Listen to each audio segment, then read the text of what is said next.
Balake, where is Balake at? My name's Blake. Do you want to go to war, Balake? I'm for real. Ron. Ron is right here, everyone. Thank you for joining me on this Sunday evening for a little bit more SPTV. I wasn't going to do another video. I wasn't going to do another video today. I wasn't going to do a video this evening. It's Sunday night. It's not necessary.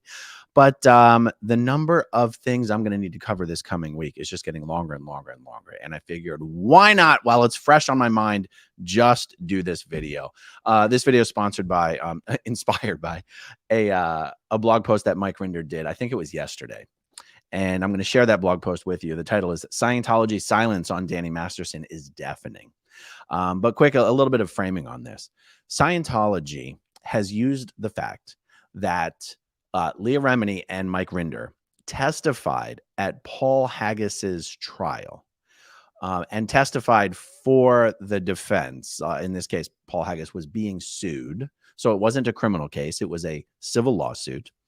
And Paul Haggis was being sued by, I think it was 3 women, but I don't want to get it wrong, multiple women for, and we're a minute into this video. I'm not sure what exactly I can and cannot say, but for attacks against those women, similar to the types of attacks against women that Danny Masterson has been found guilty of. Keep in mind, it was a civil lawsuit. It was not a criminal trial. The standard of evidence for a civil lawsuit is, what is it? Is it preponderance of the evidence? Much lower standard of evidence in a civil trial to be found liable. Remember, in a civil trial, you're not found guilty or innocent. You're found liable or not liable. So Paul Haggis has not been found guilty of anything. He hasn't, however, been found liable for the attacks against these women. And Leah Remini, Mike Rinder testified in the trial in defense of Paul Haggis, but I should say testified for the defense. It's not even really accurate to say he testified in his defense, because they didn't get up there to say Paul Haggis didn't do this. How could they possibly say that? You can't know that someone did not do something.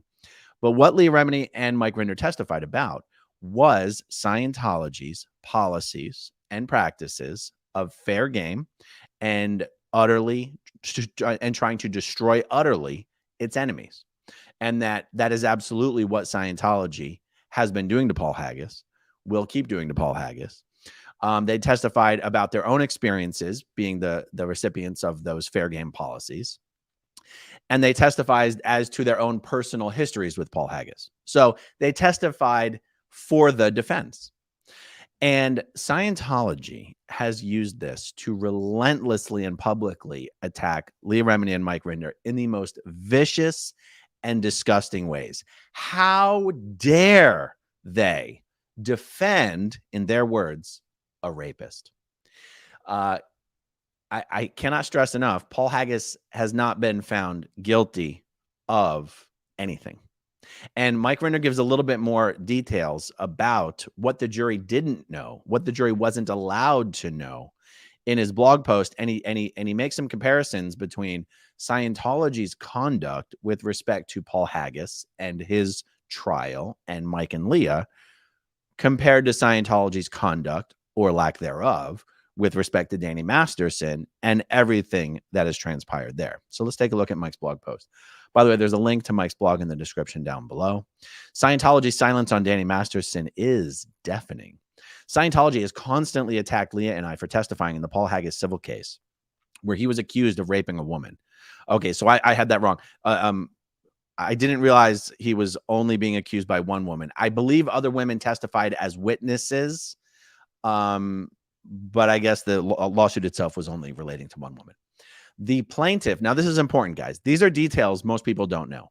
The plaintiff never reported it to law enforcement, instead sending a demand for payment in exchange for her silence. Paul Haggis was the one who reported this to law enforcement and was told there was nothing they could do about it. The jury did not know all of this, as it was precluded from the case. I have to tell you, I myself did not realize that the woman who was accusing Paul Haggis of the conduct that she was accusing him of had quite literally never gone to the police to report about what she was saying occurred. It's and we're not just saying she didn't report it at the time. She waited a bunch of years and reported it later. No, never did she ever report to the police anything. That's meaningful to me. Also, when the woman had a lawyer send Paul Haggis a letter demanding a certain sum of money in exchange for her silence, Paul Haggis reported that to the police because he was reporting the fact that he was being extorted. Now, I think one could argue that someone who had in fact done what Paul was being accused of probably would not run to the police as the first thing upon receiving such a request from an attorney. But, there might be different schools of thought on that subject. The reason the police told Paul Haggis there was nothing they could do or nothing that could be done is because, and get this, guys, this was news to me when I learned this. I didn't learn it tonight. I learned it a while back. It's not extortion if it comes from a lawyer. Can you believe that? So if that woman had privately contacted Paul Haggis and said, if you give me X amount of money, I will not come forward with these accusations, that would be extortion. But because she had a lawyer send the letter, it is not extortion, and there's nothing the police could do. That being said, Paul refused to pay the money. The lawsuit was brought. The lawsuit moved forward. The lawsuit, it went to trial. Paul Haggis was found liable by a jury in a civil trial for the accusations that this woman was making. Interesting information, though, right? Okay. Mike continues on. Oh, and that's why the jury wasn't allowed to have that information, is because it wasn't extortion and it would be prejudicial to the case. Leah and I testified about our knowledge of Scientology's fair game tactics, including how other people like Paulette Cooper and Gabe Cesaris had been framed for crimes they did not commit, and our personal experiences with Paul. Subsequent to the verdict in the case, finding Paul liable, Scientology has gone to great lengths to smear us, especially Leah, as rape apologists, demanding that we apologize and condemn the rapist. Mike says this was not a criminal prosecution. It was a civil case demanding money. On the other hand, the Danny Masterson case was a criminal trial, and he now sits in prison awaiting his sentence after being found guilty of raping two women who were Scientologists at the time. Danny Masterson and his whole family are prominent Scientologists. Danny was raised a Scientologist and inculcated with all their moral and ethical principles. Scientology was heavily involved in trying to keep the information about the rapes quiet when they occurred. They had their lawyers in the courtroom during the case. They meaning Scientology. Scientology had their lawyers in the courtroom during the case, working together with Masterson's lawyers.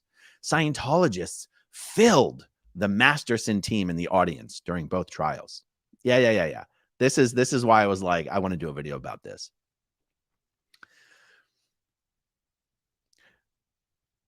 Even if we just compare what I'm going to, loosely call the accusation stage. You've got civil, you've got criminal.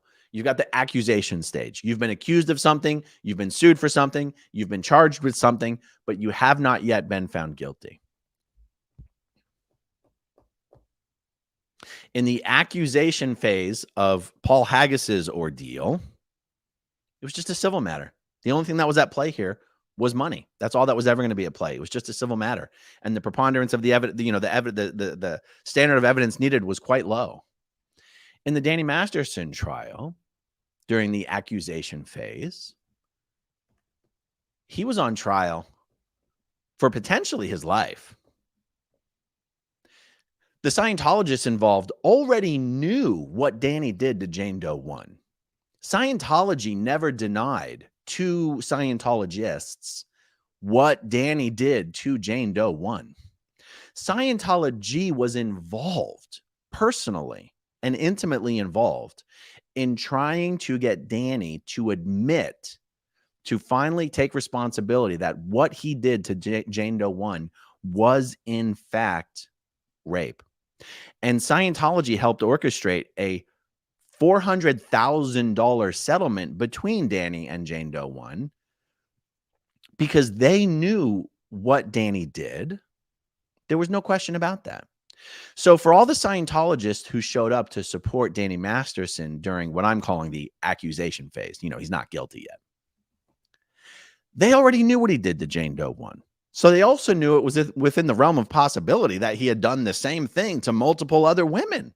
And yet they still showed up to support him. And you don't see Scientology saying anything about that. Scientology only pretends to care about what's right when it involves people who've left Scientology.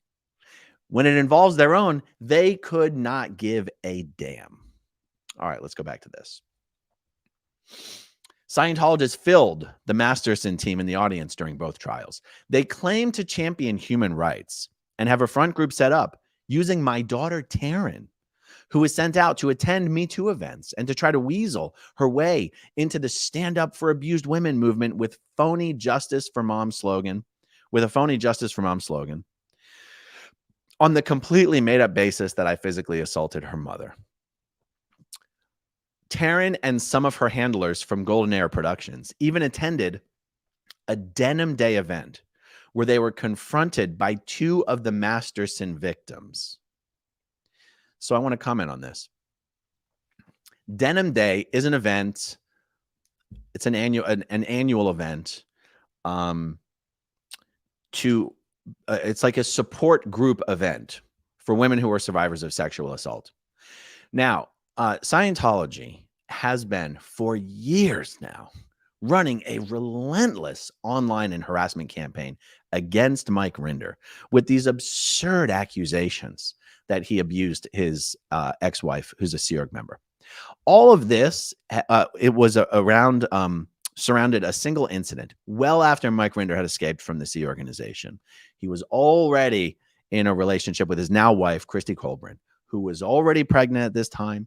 His wife was at a doctor's appointment relating to the pregnancy. Mike was on a phone call with John Sweeney of the BBC in the parking lot of the establishment where his wife, or soon-to-be wife, was in for her appointment.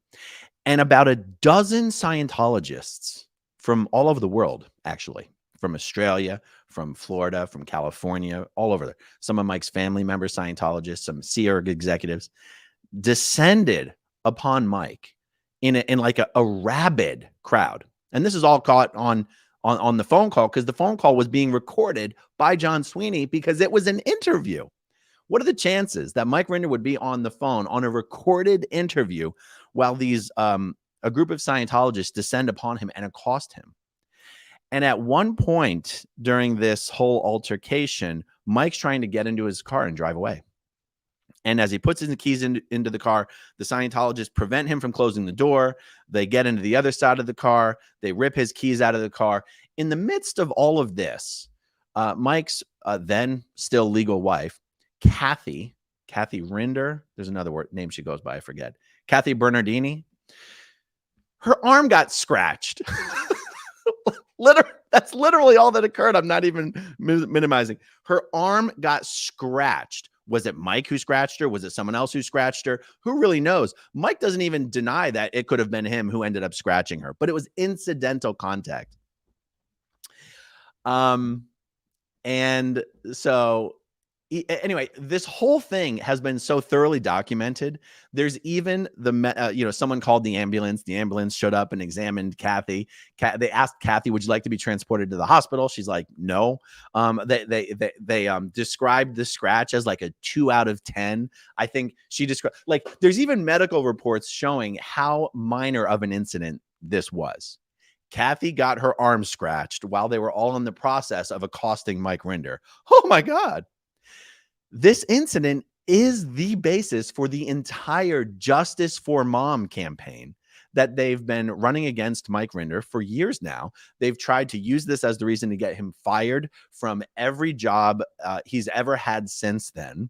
They relentlessly use this in a campaign to get Disney to fire Mike Rinder because Disney owned A&E. A&E was the network that the Scientology and the Aftermath show was broadcast on. It's going on nonstop. So I'm mentioning all this because nothing they've ever accused Mike Rinder of is sexual assault. They accuse him of being a wife beater because of this one incident.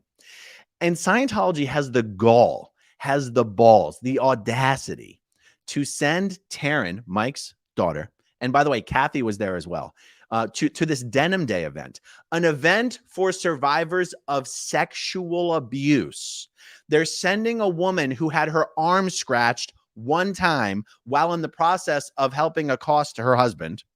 They send these two Scientology agents with an entire shoot crew from Golden Era Productions to an event for actual survivors, not of domestic violence, but of sexual assault. And there is a video that Jane Doe 3 took, because Jane Doe 1 and Jane Doe 3, two victims of Danny Masterson, two people who are actually survivors of sexual assault, they attended the Denim Day event, not knowing that Scientology was going to be there. So they see these Scientology clowns with an entire shoot crew showing up to basically take over this event that isn't even appropriate for the bullshit they're pretending happened. And they confronted them. And the interaction was phenomenal, because the Taryn Rinder is the one who was on camera mostly. She had no idea what to do. I mean, she was like a cornered rat. I mean, the fact that she for 10 minutes sat there and essentially answered questions from Jane Doe 1 and Jane Doe 3. And the hypocrisy in this thing was amazing, because they're like, wait, you're here for Paul Haggis? But do you even know that Paul Haggis did what he's accused of? I mean, I don't understand why you're here. No, I don't know. Well, what about Danny Masterson? I mean, don't, if you believe all victims, don't you believe us? Are you here to support us? Oh, I support all victims of sexual abuse, all victims of violence. Oh, okay. So what do you have to say to condemn Danny Masterson? Oh, I don't know enough about that, but I feel for you. I feel for you. Can you imagine? Only Scientology could show up to an event for survivors of sexual abuse and turn it into this bullshit dog and pony show for their fake campaign against Mike Rinder.